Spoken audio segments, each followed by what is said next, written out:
സായ്ക്ക് ഷഡ്ജം എന്ന് പറഞ്ഞൊരു പേരുണ്ട് ആ. ഇല്ലേ? ആ. ഈ ഷഡ്ജം എന്ന് പറയുന്ന വാക്ക് എങ്ങനെ വരുന്നു എന്നുള്ളതാ. ഷട്ട് എന്ന് പറഞ്ഞാൽ 6, ഉം. ജം എന്ന് പറഞ്ഞാൽ ജനിപ്പിക്കുന്നത്.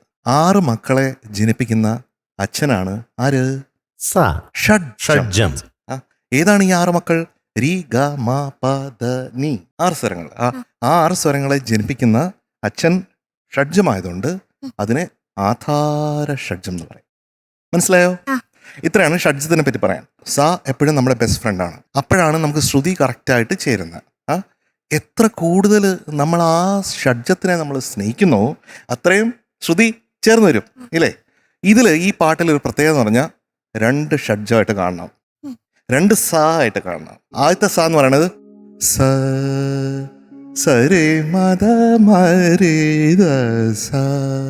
കോടമഞ്ഞിൻ താഴ്വരയിൽ രാക്കടമ്പ് പൂക്കുമ്പോൾ സ സ പഠിക്ക. സാ. ഇതാണ് ഇവിടുത്തെ സ. ഇനി അനുപല്ലയിൽ പോകുമ്പോൾ ഈ സ മാറും. എങ്ങനെ പറഞ്ഞാൽ സരി മാ. ഈ മാ എന്നുള്ളതിനെ സ ആയിട്ടാണ്. സ